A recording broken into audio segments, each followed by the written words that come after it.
ഞാനിപ്പോൾ ചിന്തിക്കുന്ന ഒരു കാര്യമുണ്ട്. മനുഷ്യനെ സുന്ദരനാക്കാൻ കഴിയുന്നത് രണ്ടു പേർക്കാണ്. ഒന്നൊരു ഫോട്ടോഗ്രാഫർക്ക്, രണ്ട് ഒരു കോസ്റ്റ്യൂമർക്കാണ്. ഏറ്റവും നല്ല രീതിയിൽ വസ്ത്രങ്ങൾ ഉണ്ടാക്കി അത് ധരിച്ചു കഴിയുമ്പോൾ മനുഷ്യനൊരു പ്രത്യേക പേഴ്സണാലിറ്റി വരും. ഇന്ന് നമ്മുടെ ഈ ഒരു എപ്പിസോഡിൽ നമ്മൾ പരിചയപ്പെടാൻ പോകുന്നത് അത്തരത്തിലൊരു കോസ്റ്റ്യൂമറാണ്. സംഗതി പുള്ളി ചില്ലറക്കാരിയല്ല കേട്ടോ. കേരള സംസ്ഥാന അവാർഡ് 2017 വസ്ത്രാലങ്കാരത്തിന് വാങ്ങിയ, ഇന്ത്യൻ സിനിമാ രംഗത്ത് ഒരുപാട് പ്രമുഖരെ വസ്ത്രാലങ്കാരം നടത്തി ഏറ്റവും മനോഹരമായിട്ട് അണിയിച്ചൊരുക്കിയ നമുക്കൊക്കെ ഏറ്റവും പ്രിയപ്പെട്ട സഖി എൽസയാണ് നമ്മൾ ഇന്നത്തെ എപ്പിസോഡിൽ പരിചയപ്പെടുത്താനായിട്ട് പോകുന്നത്. നിങ്ങൾക്കെല്ലാവർക്കും ഈ പുതിയ എപ്പിസോഡിലേക്ക് സ്വാഗതം.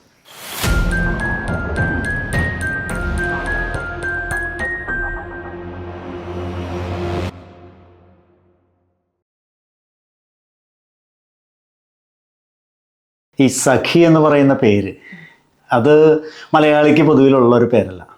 പക്ഷേ എനിക്ക് തോന്നുന്നു ഈ സഖി എന്നുള്ള പേര് ഒരുപാടിടങ്ങളിൽ സഹായിച്ചിട്ടുണ്ടാവും. ചില സ്ഥലങ്ങളൊക്കെ പോയിട്ടുണ്ടാവും. അതിനെക്കുറിച്ചൊന്ന് പറയാമോ? ആക്ച്വലി സഖി എന്ന പേര് Sanskrit, Tamil, Malayalam, Kannada, Telugu, Hindi, even Arabic Sakhi has the same meaning. Female friend എന്നാണ് അതിൻ്റെ അർത്ഥം. അപ്പോൾ ഈ പേര് ആക്ച്വലി എനിക്ക് ഭയങ്കര ഗുണം ചെയ്തിട്ടുണ്ട്. ഇൻഡസ്ട്രിയിൽ വന്നിട്ട് പലരോടും പേരെന്താണെന്ന് ചോദിക്കുമ്പോൾ സഖി എന്ന് പറയുമ്പോൾ ആ സ്ക്രീൻ നെയിം അല്ല, ശരിക്കുള്ള പേരെന്താണ് എന്ന് ചോദിക്കാറുണ്ട്. ശരിക്കുള്ള പേര് സഖി എന്ന് തന്നെയാണ്. ഗുണം ഒത്തിരി ചെയ്തിട്ടുണ്ട്. കാരണം സഖി എന്നൊരു പേര് പറയുമ്പോൾ തന്നെ ഒരു ചിരിയിൽ നിന്നാണ് പിന്നെ ഏത് കോൺവെർസേഷനും സ്റ്റാർട്ട് ചെയ്യുന്നത്. അപ്പം കോർപ്പറേറ്റ്സിലായിരുന്നപ്പോൾ ഇൻ്റർവ്യൂസിനൊക്കെ പോകുമ്പോൾ എല്ലാ ഇൻ്റർവ്യൂവും കുറച്ചുകൂടെ ഒരു ലൈറ്റർ മോഡിൽ സ്റ്റാർട്ട് ചെയ്യാൻ പറ്റുമായിരുന്നു. കാരണം പേരെന്താ എന്ന് ചോദിച്ചാൽ സഖി എന്ന് പറയുമ്പോൾ അവിടെ നിന്നൊരു ചിരിയിൽ നിന്ന് ഒരു നല്ല ബേസിൽ എല്ലാ കോൺവെർസേഷനും സ്റ്റാർട്ട് ചെയ്യുമായിരുന്നു. എൻ്റെ വിശ്വാസം ദൈവം എപ്പോഴും നമുക്ക് തരുന്ന പേരുകൾക്കൊരു ആഴമുണ്ടാവും. അപ്പോൾ ലൈഫിൽ എനിക്ക് ഇണങ്ങുന്ന പേര് തന്നെയാണ് സഖി എന്ന് ഞാൻ വിശ്വസിക്കുന്നു. ഞാൻ കേട്ടിട്ടുണ്ട് ഡൽഹിയിലാണ് പഠിച്ചിട്ടുള്ളത്. 2002 കാലഘട്ടത്തിലൊക്കെ ഒരു നാഷണൽ ഇൻസ്റ്റിറ്റ്യൂട്ടിൽ പഠിച്ചിറങ്ങിയ ഒരു പ്രതിഭയാണ്. അപ്പോൾ ആ ഒരു പഠനകാലത്തെക്കുറിച്ച്, അവിടെ കിട്ടിയ അനുഭവങ്ങളെക്കുറിച്ച്, അവിടം കാണിച്ചു തന്ന പുതിയ വെളിച്ചത്തെക്കുറിച്ച്, അതിനെക്കുറിച്ചൊക്കെ ഒന്ന് പറയാമോ? ഓക്കെ, ഞാൻ NIFT ഡൽഹിയിലാണ് പഠിച്ചത്, national institute of fashion technology, Delhi. അന്ന് ഡൽഹി കൂടി ഇൻക്ലൂഡിങ് 7 സെൻറ്റേഴ്സ് അന്ന് നിഫ്റ്റിനുള്ളൂ. And 3 centres were prime. Delhi ആണ് ഏറ്റവും പ്രൈമായിട്ടുള്ള സെൻറ്ററും ഏറ്റവും കിട്ടാൻ പാടുള്ളതെന്നും പറഞ്ഞ് അതിങ്ങനൊരു ദൈവകൃപയാൽ അത് കിട്ടി. അപ്പോൾ ഡൽഹി നിഫ്റ്റ് എന്ന് പറയുന്നത് ഒരു കംപ്ലീറ്റ്ലി ഡിഫറെൻറ്റ് വേൾഡ് ആയിരുന്നു. നമുക്ക് ഫാഷനെ കുറിച്ച്, ഒന്നാമത് എനിക്ക് ഫാഷനെ കുറിച്ച് അന്നൊരു അണ്ടർസ്റ്റാൻഡിങ് ഇല്ല, ടെക്സ്റ്റൈൽസിനെ കുറിച്ച് അണ്ടർസ്റ്റാൻഡിങ് ഇല്ല. നോർത്തിലുള്ള ആൾക്കാർ കുറച്ചും കൂടെ ടെക്സ്റ്റൈൽസിനെ കുറിച്ച് എഡ്യൂക്കേറ്റഡ് ആണ്. നമ്മളല്ല, നമുക്ക് സിൽക്കാണെന്ന് പറഞ്ഞാൽ സിൽക്കാണെന്ന് നമ്മൾ വിശ്വസിക്കും. ഷിഫോൺ എന്ന് പറയുന്ന ഒരു സാധനം ഉണ്ട്, ഇതൊക്കെ നമുക്കറിയുള്ളൂ. പക്ഷേ നിഫ്റ്റ് പോകുമ്പോഴാണ് ടെക്സ്റ്റൈൽസിൻ്റെ ഇത്രയും വേരിയൻസും ഫാഷൻ എന്താണെന്നും ഒക്കെ മനസ്സിലാവുന്നത്. സോ അതേവരെ തുണി എപ്പോഴും മൂടാനുള്ളൊരു സാധനമായിട്ടാണ് കണ്ടിരുന്നത്. എവിടം വരെ കവർ ചെയ്യണം, ഇവിടം വരെ കവർ ചെയ്യാം, ഇവിടം വരെ കാണിക്കാം, ഇങ്ങനെ ഒരു കൺസെപ്റ്റ് മാത്രമേ തുണിയെക്കുറിച്ച് ഉണ്ടായിരുന്നുള്ളൂ. ഈവൻ ഒരാൾ വസ്ത്രം ധരിക്കുന്നതിൽ അവരുടെ സ്വഭാവം വരെ കണ്ടെത്തുന്ന ആൾക്കാരാണ് മലയാളികൾ ആയിരുന്നു. ഇപ്പോൾ വ്യത്യാസമുണ്ട്. പക്ഷേ വസ്ത്രധാരണ രീതി കൊണ്ട് തന്നെ ഒരാളുടെ സ്വഭാവത്തെ അസർട്ടൈൻ ചെയ്യുന്നൊരു പാറ്റേൺ നമുക്കുണ്ടായിരുന്നു. അപ്പം അതിൻ്റെയൊക്കെ ഒരു തുടക്കത്തിൽ നിന്നാണ് ഞാൻ ഡൽഹി നിഫ്റ്റിലേക്ക് പോകുന്നതും.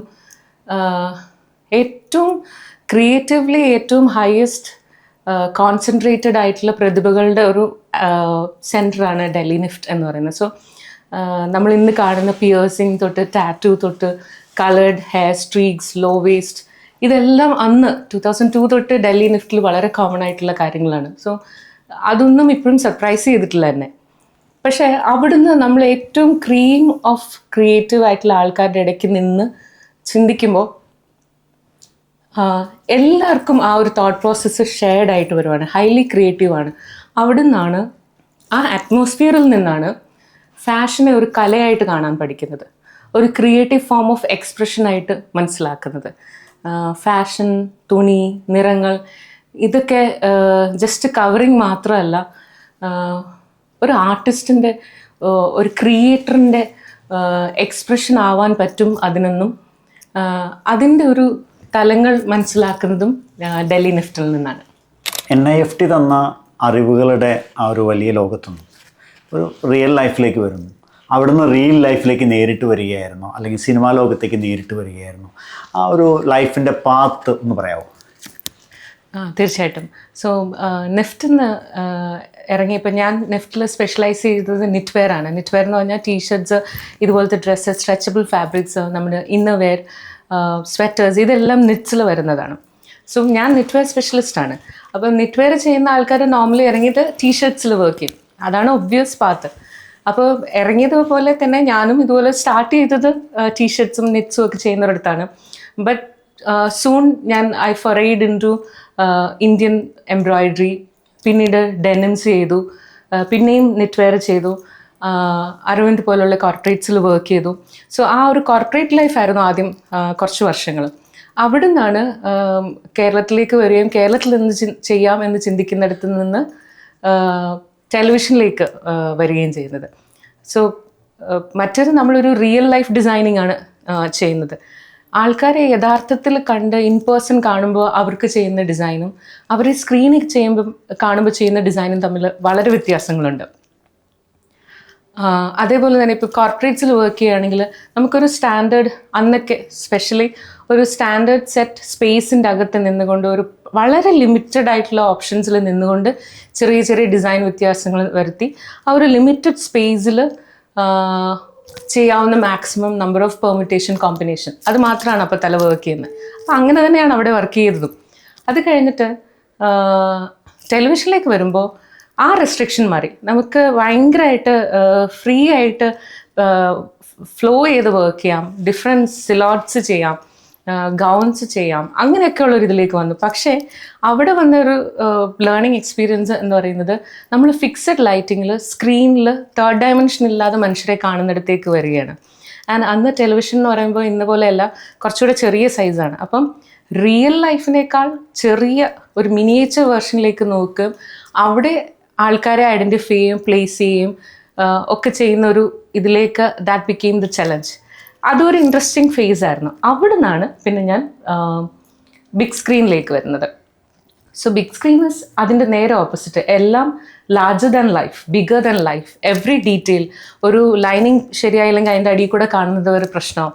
അത്രയും ഒരു ഡീറ്റെയിലിങ്ങിലേക്ക് ലൈറ്റ് മാറ്റിയും മറിച്ചും വെച്ച് അതിനെ സുന്ദരമാക്കാനുള്ള options. But at the same time ഇപ്പോൾ ഉള്ള ഇൻഡസ്ട്രി അല്ല ഞാൻ കയറുമ്പോൾ ഉള്ള ഇൻഡസ്ട്രി. അന്നത്തെ ഇൻഡസ്ട്രിയിൽ കഥാപാത്രങ്ങൾക്ക് കുറേ ലിമിറ്റേഷൻസ് ഉണ്ട്. ക്യാരക്ടേഴ്സ് ഒരു പെർട്ടിക്കുലർ കൈൻഡ് ഓഫ് ക്യാരക്ടർ വരെയൊക്കെ വരും. അപ്പോൾ അവരെ ഡ്രസ്സ് ചെയ്യിക്കുന്നതിനും അത്രയും ലിമിറ്റായിട്ട് ചെയ്യാൻ പറ്റും. വളരെ മോഡേൺ ആയിട്ട് ഭയങ്കര എക്സ്റ്റെൻസീവ്ലി ഡ്രസ്സിങ്ങിൽ ശ്രദ്ധിക്കുന്ന കഥാപാത്രങ്ങൾ കുറവായിരുന്നു. ഓൾസോ ബിക്കോസ് മലയാളം മൂവീസ് വളരെ മണ്ണിലേക്ക് റൂട്ടഡ് ആയിട്ടുള്ള മൂവീസ് കൊണ്ടാണ് അങ്ങനെ.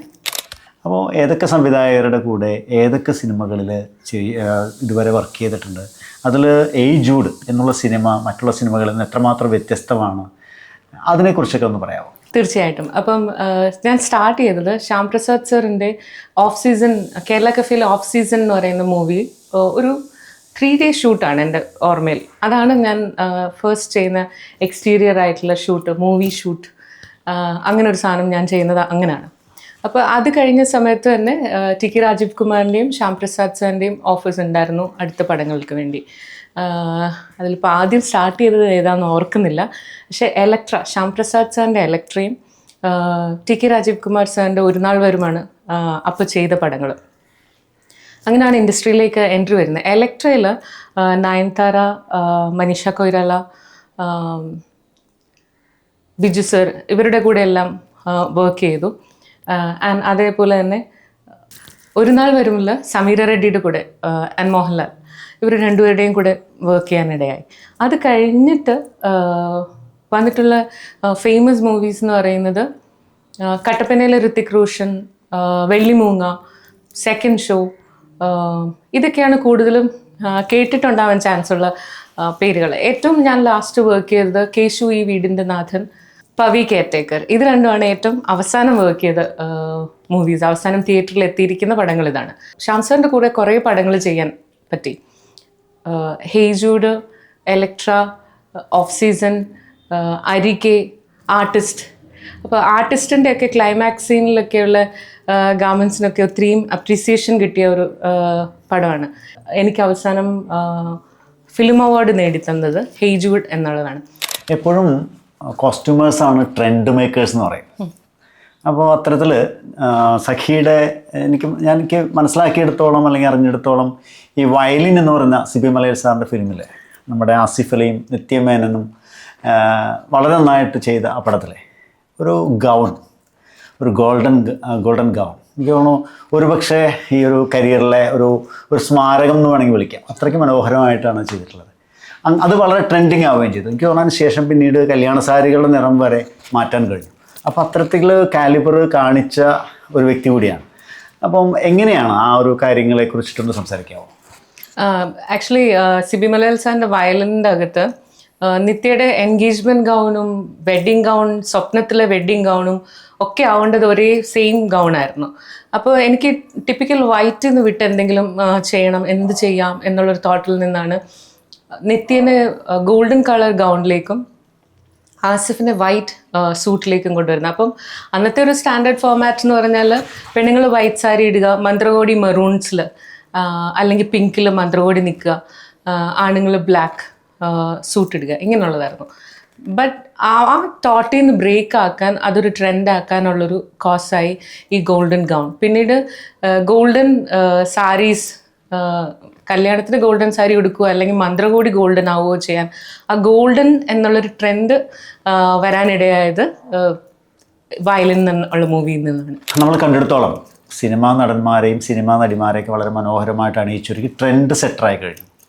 ഇനി അങ്ങനെ അല്ലാത്ത വ്യക്തികൾക്ക്, എന്നാൽ വളരെ നല്ല രീതിയിൽ അണിഞ്ഞൊരുങ്ങണമെന്ന് ആഗ്രഹിക്കുന്നവർക്ക് സഖിക്ക് കൊടുക്കാനുള്ളത് എന്താണ്? ആക്ച്വലി രണ്ട് കാര്യങ്ങളുണ്ട്. ഒന്ന്, ഞാൻ പേഴ്സണൽ സ്റ്റൈലിസ്റ്റായിട്ട് കുറച്ച് ഹൈ എൻഡ് ബിസിനസ് ഇതിൽ വർക്ക് ചെയ്യുന്നുണ്ട്. അവർക്കൊരു പേഴ്സണൽ വാർഡ്രോബ് മാനേജ്മെൻറ്റ് അല്ലെങ്കിൽ സ്റ്റൈലിസ്റ്റ് ഒക്കെ ആയിട്ട് ഐ ഡു. ബട്ട് അതിനെ കൂടെ കുറച്ചും കൂടെ എല്ലാവർക്കും ആക്സസിബിൾ ആയിട്ട് ഞാൻ ചെയ്യുന്ന രണ്ട് കാര്യങ്ങൾ, ഒന്ന് വെഡിങ്, സ്പെഷ്യൽ വെഡിങ് കുട്ടൂർ ഞാൻ ചെയ്യുന്നുണ്ട്.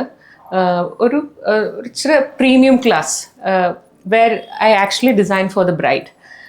The other one I do is Sampanna എന്ന് പറഞ്ഞ എനിക്കൊരു ബ്രാൻഡുണ്ട്, സമ്പന്ന ബൈ സഖി. എല്ലാത്തിലും ഉള്ളൊരു റിച്ച്നെസ്, നിറഞ്ഞൊഴുകുന്ന ഒരു അവസ്ഥയാണ് ഞാൻ സമ്പന്ന എന്നുകൊണ്ട് ഉദ്ദേശിക്കുന്നത്. അപ്പം അങ്ങനെ എൻ്റെ ഒരു ബ്രാൻഡ് ഉണ്ട്, ഒരു ബുട്ടീക്ക് ബിസിനസ് പോലെ. രണ്ട് കാറ്റഗറി ഉണ്ട്. അതിൽ ഇപ്പോൾ ഏറ്റവും റണ്ണിങ് ആയിട്ടുള്ളത് വൺ ഡിസൈൻ വൺ പേഴ്സൺ. അതിന് റിപ്പീറ്റ് പീസ് ഇല്ല. ഒരു ഡിസൈൻ ഒരെണ്ണേ ഉണ്ടാവുള്ളൂ, അതിന് റിപ്പീറ്റ് പീസ് ഇല്ലാത്ത സാരികൾ. കൂടുതലും സാരിയാണ്, ബാക്കി ലെഹങ്കാസ്, കുർത്താസ് ഒക്കെ ഉണ്ട്. പക്ഷേ ഏറ്റവും കൂടുതൽ സാരീസാണ്. സിൽക്ക് പോലത്തെ പ്രീമിയം ക്ലാസ് സാരീസ് അങ്ങനെ ചെയ്യുന്നുണ്ട്. അതിൻ്റെ അകത്തുള്ളൊരു മെയിൻ അട്രാക്ഷൻ ഇതാണ്, നമ്മളിട്ട് പോകുന്ന ഡിസൈൻ വേറെ 10 പേരിട്ട് കാണേണ്ടി വരില്ല, നമ്മളുടെ ഡിസൈൻ നമുക്ക് മാത്രമേ ഉണ്ടാവുള്ളൂ. അപ്പോൾ അങ്ങനെ സമ്പന്ന എന്ന് പറഞ്ഞിട്ട് എൻ്റെ ഇതൊപ്പം ഓൺലൈൻ അവൈലബിൾ ആണ്. സഖിയുടെ സമ്പന്ന എന്ന് പറയുന്ന ബ്രാൻഡിലെ വളരെ വളരെ വളരെ എനിക്കറിയാം എന്തായാലും അത്ഭുതങ്ങൾ പ്രതീക്ഷിക്കാവുന്ന പ്രോഡക്റ്റുകൾ അതിനകത്തുണ്ടാവും. തീർച്ചയായിട്ടും എനിക്കൊന്ന് പരിചയപ്പെടുത്താമോ ഈ പ്രേക്ഷകർക്ക് വേണ്ടിയിട്ട്? തീർച്ചയായിട്ടും. ഇപ്പം ഓരോ പ്രോഡക്റ്റ്സ് ആയിട്ടും പറയാം. ഈ പ്രോഡക്റ്റിനെ കുറിച്ച് സംസാരിക്കാം. ഇത് എൻ്റെ ഒരു 5 to 10K റേഞ്ചിലുള്ള സാരിയാണ്. അതായത് 5000 മുതൽ 10000 രൂപ വരെ. 5000 മുതൽ 10000 രൂപ വരെയുള്ള റേഞ്ചിലുള്ള സാരിയാണിത്. പ്യുവർ സിൽക്കാണ്. കത്തിക്കരുത്. കത്തിച്ചാൽ ശരിക്കും മുടി കത്തുന്ന മണം തന്നെ വരും. അതാണ് സിൽക്കിൻ്റെ ട്രൂ ഐഡൻറ്റിറ്റി. അപ്പോൾ ഇതിൻ്റെ ഫൈബർ എടുത്ത് കത്തിച്ചാൽ അത് തന്നെ വരും. അപ്പോൾ ഇത് പ്യുവർ സിൽക്കാണ്. ആൻഡ് ഇത് ബ്രൊക്കേഡാണ്. ബ്ലൗസ് ബ്രൊക്കേഡാണ്. ആൻഡ് ലേസസ് ആഡ് ചെയ്തിരിക്കുകയാണ് ഗോൾഡൻ. സോ ആക്ച്വലി സാരിയിൽ കൂടുതൽ ബഹളമൊന്നുമില്ല. Simple plain blouse contrast and ആകെമൊത്തം മുടിച്ചു വരുമ്പോൾ വളരെ എലഗൻ്റ് ആയിട്ടുള്ള. ഈ സാരീസിൽ ലേസസ് വെക്കുന്നത് കുറച്ച് വർഷം മുന്നേ ഭയങ്കര ട്രെൻഡിങ് ആയിരുന്നു. പക്ഷേ എൻ്റെ ഡിസൈൻസ് എല്ലാം ക്ലാസിക്സ് ആണ്. ക്ലാസിക്സ് എന്ന് പറഞ്ഞാൽ അത് ടൈം ബൗണ്ട് അല്ല. അത് ഏത് സമയത്തും അത്യാവശ്യം നന്നായിട്ട് ഉടുത്തൊരുങ്ങി വന്നു കഴിഞ്ഞാൽ വളരെ ഒരു എലഗൻസ് ഫീൽ ചെയ്യുന്ന ടൈം ബൗണ്ട് അല്ലാത്ത സാധനങ്ങളെയാണ് നമ്മൾ ക്ലാസിക്സ് എന്ന് വിളിക്കുന്നത്. So most of my designs are classics. ഇന്ന് ഞാൻ പരിചയപ്പെടുത്തുന്നത് മിക്കതും ഈ ക്ലാസിക് കാറ്റഗറി വരുന്ന പ്രോഡക്റ്റ്സ് ആണ്. ഇത് മറ്റൊരു ഡിസൈൻ. ഇത് ബ്രൊക്കേഡാണ്. ഈ സാരി എന്ന് പറയുന്നത് 10,000 to 15,000 റേഞ്ചിലുള്ള സാരിയാണ്. എഗെയിൻ പ്യുവർ സിൽക്കാണ്. നോക്കുകയാണെങ്കിലും 3 ബോർഡേഴ്സ് ഉണ്ട്, 1 2 3 ബോർഡേഴ്സ് ഉണ്ട്. ഭയങ്കര റിച്ച് ഫീൽ ആയിട്ടുള്ളൊരു സാധനമാണ്. അതേപോലെ അത്യാവശ്യം കോൺട്രാസ്റ്റ് ഉള്ള കളേഴ്സാണ്. അപ്പം ഇങ്ങനത്തെ സാധനങ്ങൾ വരുമ്പോൾ ഒരു ഭയങ്കര യൂത്ത്ഫുൾ ആയിട്ടുള്ള ആൾക്കാർക്ക് മാത്രമേ ഇടാൻ പറ്റുള്ളൂ എന്നുള്ളൊരു ഫീൽ അവോയ്ഡ് ചെയ്യാനാണ് ബ്രൊക്കേറ്റ് ബ്ലൗസസ് കൊടുക്കുന്നത്. ബ്രൊക്കേറ്റ് ബ്ലൗസസ് ആകുമ്പം എലഗൻറ്റും ആണ്, യങ്സ്റ്റേഴ്സിനും ഇടാം, കുറച്ച് പ്രായമായവർക്ക് കൊടുത്തു വന്നാലും അതിന് ഭയങ്കര ഭംഗിയായിരിക്കും. This again 100% silk. ഇത് അടുത്ത സാരി. ഇതൊരു എഗെയിൻ 10 to 15,000 അകത്ത് വരുന്ന സാരിയാണ്. പ്യുവർ സിൽക്ക് വിത്ത് 1 ബോർഡർ, നല്ല ക്ലീൻ ആയിട്ടുള്ളൊരു ബ്രൊക്കേഡ്. ആൻഡ് ബോർഡേഴ്സ് നോക്കിക്കഴിഞ്ഞാൽ 1 2 3 ബോർഡർ. ഇതൊരു ബ്രൊക്കേഡ് ബോർഡറാണ്, ബ്രൊക്കേഡ് വീവ് ചെയ്തിരിക്കുന്ന ബോർഡറാണ്. അത്യാവശ്യം ഒരു മാരേജ് ഫംഗ്ഷനൊക്കെ എടുത്തു കഴിഞ്ഞാൽ ഭയങ്കരമായിട്ട് എടുത്തു നിൽക്കുന്നൊരു സാധനമാണ്, ഭയങ്കര ഒരു റിച്ച് ഫീലുള്ള സാധനമാണ്. ഇപ്പോൾ എല്ലാ സാരീസിലും നേരത്തെ കണ്ട ബ്ലൂ സാരി ആണെങ്കിലും ഫിനിഷിങ് ഭയങ്കര ഹൈ ക്വാളിറ്റിയാണ്. നമ്മൾ ബോർഡറിൻ്റെ ഫിനിഷിങ് കണ്ടോ, പ്യുവർ ബ്രൊക്കേഡ് അല്ല, ബട്ട് എങ്കിലും ആ ബോർഡർ പോലും ഒരു ബ്രൊക്കേഡ് ഫിനിഷിംഗ് ഉള്ള ഫാബ്രിക്കാണ് യൂസ് ചെയ്തിരിക്കുന്നത്. ഇനി നമുക്ക് സിൽക്ക് അല്ലാത്ത ഒരു സാരി കാണാം. ഇത് ക്രെപ്പാണ്, ഷിഫോൺ ക്രെപ്പാണ്, പ്രിൻറ്റഡ് ഷിഫോൺ ക്രെപ്പാണ്. ആൻഡ് അതിന് ബോർഡേഴ്സ് ഉള്ളത് velvet, gold, again gold, lace and printed velvet. ഇതൊരു റെയർ സാധനമാണ് പ്രിൻറ്റഡ് വെൽവെറ്റ് എന്ന് പറയുന്നത്. And again velvet. ആൻഡ് നമുക്ക് അതിൻ്റെ റിവേഴ്സ് സൈഡിലെ ഫിനിഷിംഗ് നോക്കാം, maroon colour satin. And blouse piece ഒന്ന് നമുക്ക് ഈ ഒരു ഓപ്ഷൻ ഉണ്ട്, red and golden mix. And ഇല്ല കുറച്ചുകൂടെ സട്ടിലായിട്ട് പോകണം എന്ന് ആഗ്രഹമുള്ളവർക്കാണെങ്കിൽ സെയിം കളർ കോട്ടൺ സിൽക്കിൻ്റെ ഓപ്ഷനും ഉണ്ട്. ഇനി നമുക്ക് ഒരു പ്രിൻറ്റഡ് ഷിഫോൺ സാരി കാണാം. ബ്രൊക്കേഡ് ബ്ലൗസ് പീസ് ഉണ്ട്, ലേസിൻ്റെ ബോർഡർ ഉണ്ട്. ഇതും ലേസിൻ്റെ ബോർഡറാണ്. ഇത് സെമി സിൽക്കിൻ്റെ ബോർഡർ, സാറ്റിൻ്റെ ഫിനിഷിങ്. ആൻഡ് ഈ പ്രിൻറ്റ് നോക്കുകയാണെങ്കിൽ അതിൽ മൾട്ടി പ്രിൻറ്റ്സ് കാണാം. ഒന്നൊരു ലെപ്പഡ് പ്രിൻ്റ് ഉണ്ട്, അതിൻ്റെ ഇടയ്ക്ക് ഒരു ഫ്ലവർ പ്രിൻ്റ് ഉണ്ട്, പിന്നെയും ലെപ്പഡ് പ്രിൻറ്റ്. വളരെ ഗ്രേസ്, എലഗൻറ്റ്, റൊമാൻറ്റിക് എന്നാൽ സ്ലൈറ്റ്ലി ഗോത്തിക്കുമാണ്. ബ്രൊക്കേഡ് വരുമ്പോൾ ഇതിനൊക്കെ ഒരു ഇന്ത്യൻ വെർഷനുമായി. ലെപ്പേർഡ് പ്രിൻറ്റ് ഇൻ സാരി എന്ന് പറയുന്നത് ഇച്ചിരി റെയർ ആണ്, വളരെ സെലിബ്രിറ്റി ബോളിവുഡിഷ് കൈൻഡ് ഓഫ് ഒരു സാധനമാണ്. അതിൻ്റെ അത് ബ്യൂട്ടിഫുൾ ഫ്ലവേഴ്സും ഉണ്ട്. Very happening, very modern, but yet with a brocade blouse ഏത് ഏജിലും ഉള്ളവർക്ക് കൊടുക്കാനായിട്ട് അത് കൺവേർട്ടബിൾ ആണ്. If you are very young you can go sleeveless, അല്ലെങ്കിൽ you can wear with a proper sleeve blouse. Okay, അപ്പോൾ ഇനി എഗെയിൻ ഒരു 5K to 10K, 5,000 തൊട്ട് 10,000 രൂപ റേഞ്ചിലുള്ള ഒരു സാരി കാണാം. ഷിഫോണാണ്, കറുപ്പാണ്, ഓൾ ടൈം ഫേവറേറ്റ് എല്ലാവരുടെയും, with a beautiful brocade, violet, red, almost maroon and gold brocade. And ഇവിടെ നമുക്ക് 3 ബോർഡർ കാണാം. ഒരു വെൽവെറ്റ് ബോർഡർ ഉണ്ട്, 2 സെമി സിൽക്ക് ബോർഡർ ഉണ്ട്, പിന്നെ chiffon. That's a chiffon sari. And again ഒരു സിൽക്ക് ബോർഡർ, ഒരു സെക്കൻഡ് ബോർഡർ വിത്ത് എംബ്രോയിഡറി ഉള്ളത്. ആൻഡ് അതിൻ്റെ അകത്തേക്ക് ഡീറ്റെയിലിംഗ് നോക്കുകയാണെങ്കിൽ you can see 2 colours. 2 satin finish ഉള്ള ഫെർദർ ഡീറ്റെയിലിംഗ് ഇതിൻ്റെ അകത്തേക്ക് നോക്കിക്കഴിഞ്ഞാൽ കാണാം. എഗെയിൻ ഒരു semi silk border and a velvet border. And അതിൻ്റെ റിവേഴ്സിൻ്റെ ഫിനിഷിങ് ഇതാ ഒരു നല്ല നേവി ബ്ലൂ സാറ്റൻ ആണ് അതിൻ്റെ റിവേഴ്സ് ഫിനിഷിങ്. ആൻഡ് മുന്താണിക്ക് 2 ബോർഡേഴ്സ് ഉണ്ട്, മുന്താണി എഡ്ജിൽ ഡബിൾ ബോർഡർ ഉണ്ട്. ഒരു അത്യാവശ്യം നല്ല ബോളിവുഡ് ഫീലുള്ള സാധനമാണ്. And again timeless classic. ഈ സാരി നോക്കാം, വളരെ സിമ്പിളായിട്ടുള്ള നമ്മുടെ 5,000 ഏരിയയിൽ വരുന്നൊരു സാരിയാണിത്. ഷിഫോണാണ്. ആൻഡ് ഒരു കോട്ടൺ സിൽക്കിൻ്റെ ബ്ലൗസ് ഉണ്ട്. ബോർഡേഴ്സ് നോക്കുകയാണെങ്കിൽ ഇവിടെ ഒരു കോട്ടൺ സിൽക്ക് ഉണ്ട്, ദെൻ നമുക്കൊരു എംബ്രോയിഡറിയുടെ ഡിസൈൻ ഉണ്ട്. കമ്പാരിറ്റീവ്ലി ഉള്ളതിൽ വളരെ സിമ്പിളായിട്ടുള്ളൊരു സാരിയാണ്, പക്ഷേ വളരെ ബ്യൂട്ടിഫുള്ളും വളരെ എലഗൻറ്റും, ഉടുക്കുമ്പോൾ മുഖത്തൊരു ലൈറ്റ് കിട്ടുന്ന കളർ ഓഫ് വളരെ പ്ലെസൻ്റ് ആയിട്ടുള്ളൊരു ഡിസൈനാണ്. ഒരു ഗാർഡൻ ഫീലുള്ളൊരു സാധനം, ഒരു പൂന്തോട്ടം ഫീൽ. ഇത് ഒരു യെല്ലോ വെൽവെറ്റ് ആണ്. Again you can see the border and നമ്മുടെ കോട്ടൺ സിൽക്ക് ഫിനിഷിങ് വിത്ത് ഒരു നല്ല burning bright golden orange cotton silk. ഇനി നമുക്കൊരു 10K റേഞ്ചിലുള്ള സാരി കാണാം. ഇത് വളരെ ഡിഫറെൻ്റ് ആയിട്ടുള്ള ഒരു പരീക്ഷണമാണ്, ഒരു ട്രെൻഡിങ് ആവട്ടെ എന്ന് ഞാൻ വിചാരിക്കുന്നു. ഇതൊരു 50-50 സാരിയാണ്. താഴെ പകുതി വരെ ഇത് കോട്ടൺ ആണ് ആക്ച്വലി, അത് കഴിഞ്ഞിട്ട് ലേസ് ആണ്. Green cotton and lace. അപ്പോൾ ഒരു നോർത്ത് ഇന്ത്യൻ ഫ്ലേവർ ഉണ്ട്, എന്നാൽ അതിനൊരു ഇരുത്തം വന്ന സാധനം ഉണ്ട് താനും അതിൽ. ബ്ലൗസിൽ ഡെക്കറേഷൻസിൻ്റെ ഓപ്ഷൻസ് ഉണ്ട്. കോട്ടൺ സിൽക്ക് ഉണ്ട്, നേവി ബ്ലൂ ബോർഡർ ഉണ്ട്, കോട്ടൺ ബ്രൊക്കേഡ് ഉണ്ട് ഗ്രീൻ കളർ. ബോർഡേഴ്സ് നോക്കുവാണെങ്കിൽ സെമി സിൽക്ക് ഉണ്ട്, സാറ്റൻ ഉണ്ട്, ആൻഡ് നല്ല ഫിനിഷിംഗ് ഉള്ള ഒരു lace embroidery border. And reverse finishing സാറ്റനിൽ, നേവി ബ്ലൂ സാറ്റനിൽ.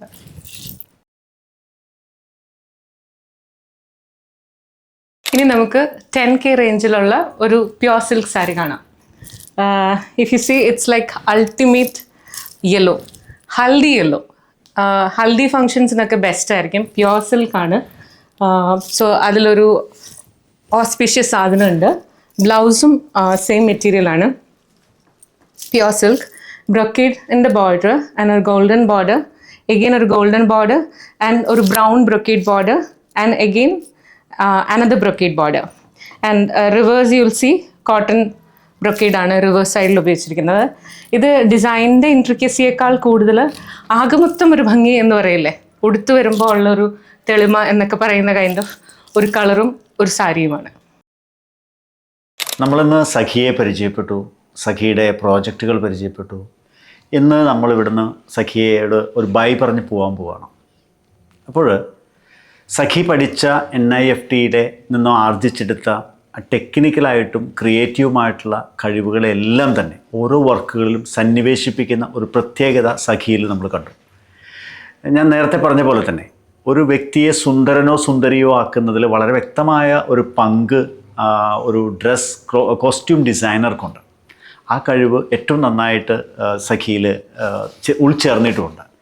അപ്പോൾ നിങ്ങളിലെ വ്യക്തിത്വത്തെ കുറേ കൂടി മനോഹരമായൊരു വ്യക്തിത്വമാക്കി മാറ്റാൻ സഖിയുടെ ഈ പ്രൊഡക്റ്റുകൾക്കെല്ലാം കഴിയും. ഈ സമ്പന്ന എന്ന് പറയുന്ന ഈ ഒരു ബ്രാൻഡിന് കഴിയുമെന്ന് ഉറപ്പ് ഞങ്ങൾക്കുണ്ട്. നിങ്ങൾക്ക് മുമ്പിൽ ഈ സഖിയെ പരിചയപ്പെടുത്തിയതിൽ ഞങ്ങൾക്കേറെ സന്തോഷവുമുണ്ട്. പ്രിയരെ, കടുകുമണിയുടെ വീഡിയോകൾ ഇഷ്ടമായാൽ കൂടെ ഉണ്ടാവുന്നു.